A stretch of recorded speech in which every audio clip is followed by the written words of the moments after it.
O Lulinha disse a pessoas próximas que teve viagem e hospedagem em Portugal pagas pelo lobista careca do INSS, também conhecido em documentos como Antônio Carlos Camilo Antunes, preso sob suspeita de corrupção de agentes públicos para manter o esquema bilionário de fraudes que lesou aposentados. Lulinha afirmou ter viajado com o careca do INSS para visitar uma fábrica de produção de maconha. Não, de cannabis, maconha. Maconha! É maconha. Depois fala que a maconha não faz mal. Olha aí, a maconha está acabando com esse país, tá? Com fins medicinais. Mas negou ter fechado o negócio ou ter recebido qualquer outro pagamento do careca do INSS. Além da investigação da Polícia Federal, Lulinha teve o sigilo bancário quebrado pela Comissão Parlamentar Mista de Inquérito do INSS em razão da sua relação com o careca do INSS. Olha a cara do Lula, né, bicho? O careca está preso em razão de pagamentos milionários a ex-dirigentes do INSS.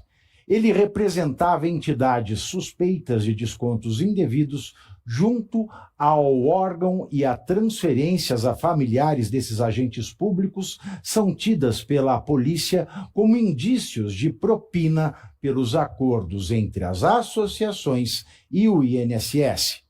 Lulinha disse ter se aproximado do careca porque ele era amigo em comum com a empresária Roberta Luxinger, também investigada pela Polícia Federal por ter recebido pagamentos do careca. Procurados, Lulinha e o careca do INSS não se manifestaram. Roberta Luxinger não foi localizada. Os interlocutores de Lulinha relatam ao jornal Estado de São Paulo que ele teria sido convidado a visitar uma fábrica de maconha medicinal com o careca em Portugal. Voou com o lobista no fim de 2024 em classe executiva e ficou em hotel com tudo pago pelo careca. Diz ainda que houve um convite a se associar ao careca na empreitada da maconha, que não se concretizou. O filho do presidente, o Lulinha, afirma não ter qualquer relação com o esquema do INSS e que não sabia de nada. Não sabia do envolvimento de Antunes, ou seja, o careca, com os fatos investigados. Lulinha, entretanto, afirmou a interlocutores, ouvidos também pelo jornal Estado de São Paulo, que pretende admitir que foi o careca do INSS quem custeou suas passagens e sua hospedagem em Portugal. Enquanto isso, a Polícia Federal já analisa os dados bancários de Lulinha e cruza esses dados com informações de outros investigados. O objetivo é ver como foi o fluxo de dinheiro entre contas bancárias de todos os citados. Vale lembrar que o Portal 360 revelou, em 4 de dezembro de 2025, que documentos preliminares da apuração da PF indicavam que Lulinha pode ter recebido uma mesada de R$300 mil do esquema de desvio de recursos de beneficiários da Previdência Social, além de um depósito também milionário, não se sabe se em reais, em dólares ou em euros. Além do próprio filho, Lula vê seu ex-ministro da Previdência se atolar no escândalo. O ex-ministro da Previdência, Carlos Lupe, do PDT, é citado na delação premiada dos ex-dirigentes do INSS, André Fidelis e Virgílio de Oliveira Filho. Lupe assumiu o ministério na posse de Lula em janeiro de 2023 e foi demitido em maio de 2025, 9 dias depois da Polícia Federal deflagrar a primeira fase da Operação Sem Desconto. Na época, o ministro de Lula atuou para proteger investigados e chegou a defender publicamente o então presidente do INSS, Alessandro Stefanuto. Segundo as apurações, Stefanuto recebia uma mesada de R$250 mil do esquema. Os pagamentos ocorreram, segundo a Polícia Federal, de junho de 2023 a setembro de 2024, enquanto Lupe era ministro de Lula. Os colaboradores também citaram Lulinha e detalharam a participação de políticos na estrutura investigada.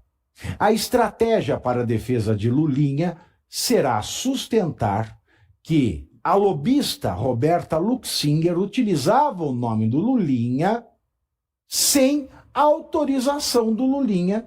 Ela usava para fechar negócios com o careca do INSS, conhecido como careca do INSS. Além de se distanciar, né, da amiga, né, da Roberta Luxinger, a defesa do Lulinha também pretende atribuir responsabilidades ao sócio do Lulinha, Calil Bittar, e à publicitária Daniele Miranda Fonteles, para reforçar que o seu nome, ou seja, Lulinha, foi usado para abrir portas sem o seu consentimento. Em resumo, deve mesmo ser verdade que o Lulinha trocou uma ideia sobre o caso com o pai dele, porque isso é adotar a estratégia de dizer eu não sabia de nada. No Congresso, Davi Alcolumbre manteve na tarde desta terça-feira, 3 de março, a votação na CPMI do INSS que determinou a quebra dos sigilos de Lulinha. Petistas sustentavam que o regimento interno prevê que a maioria deveria ser em relação ao total de parlamentares presentes na hora da votação. Naquele dia, havia 21 deputados e senadores na sala da CPMI. Já a cúpula da CPMI do INSS aponta que a culpa pela votação teria sido dos próprios petistas, que formularam um pedido de votação em bloco, de quase 100 de requerimentos. Na hora da votação, que foi simbólica, Viana entendeu que os governistas estavam em minoria em relação ao quórum total.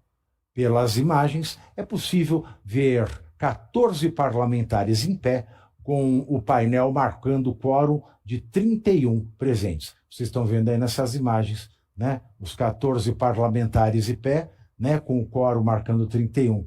Tá? Consegue ver aí? Vocês conseguem ver em casa? Ó, as imagens são claras. As imagens não deixam dúvidas. Diante da derrota, o líder do governo do Congresso, o senador Randolfo Rodrítico, e o deputado Paulo Pimentano dos outros formularam uma representação ao Alcolumbre pedindo a anulação da votação. A anulação foi rejeitada hoje. Por fim, já que o assunto é Alcolumbre, o presidente do Partido Liberal, PL, Valdemar Costa Neto, revelou que o presidente do Senado, Davi Alcolumbre, e outras autoridades fizeram uma proposta de acordo para enterrar uma CPI do caso Banco Master. Aspas para Valdemar, eles querem votar a dosimetria desde que não se faça a CPI do Banco Master no Senado. O acordo, disse Valdemar, foi rejeitado. Aspas para ele novamente, a CPI do Banco Master vai parar o Brasil. Fecho aspas. Ufa, quanta informação dessa CPMI, Cláudio. Pois é, vamos começar pelo final então, Pavinato, que a gente fez a crítica aqui, a leitura do caso da dosimetria. Se ele está usando isso como moeda de troca, deixe a dosimetria para lá. E não serve para nada. Não serve para nada, exato. Exatamente. Não tem o que fazer com isso. Isso é papel para a gente fazer assim, ó.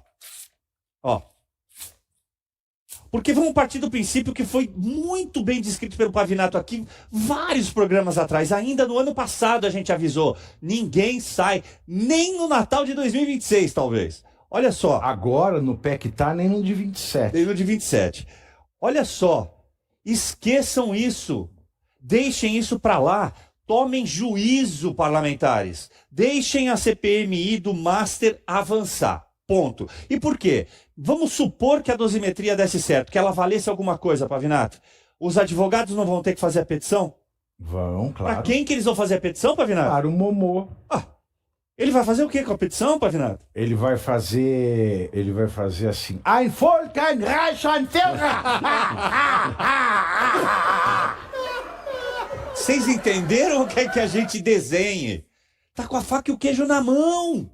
Ora, só botar esse trem para rodar. Bom, voltando na questão do Lulinha, né? Quem poderia imaginar que a estratégia fosse... Eu não sabia. Teoria... Como é que é? Teoria Zavascki. Não, é a teoria do domínio do fato. Ah, é. Para eles não se aplica jamais, porque eles não sabiam, não. É hereditária não tem como essa saber. tese. É uma tese hereditária. Não tem como saber. Pela primeira vez o Brasil tem uma tese hereditária. Eles nunca sabem de nada. O país que foi o país das capitanias hereditárias, agora é o país das teses hereditárias. Muito bem, Pavinato, muito bem.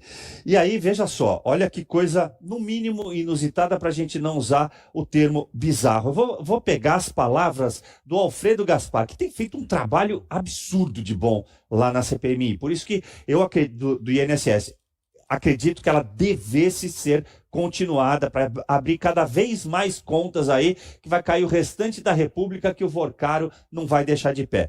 Olha só, a grande questão aqui é, bastou dizer que está mantida a quebra de sigilo, para de repente ele falar, olha, peraí, se você procurar, vai ter um bilhetinho escrito o seu nome. Então cuidado com o que você vai investigar. É isso que ele acabou de dizer. Pode ser que tenha alguma coisa. É um milagre da CPMI. E até porque ele não tinha muito o que fazer, né, Ricardo? Porque o Randolfo e o Pimenta falaram, nós vamos pedir para o Alcolumbre anular. O Alcolumbre até pensou em anular, mas aí o pessoal da CPMI falou, tá bom, você anula a quebra de sigilo, nós vamos para o STF. Quem é o relator do caso no STF é o André Mendonça.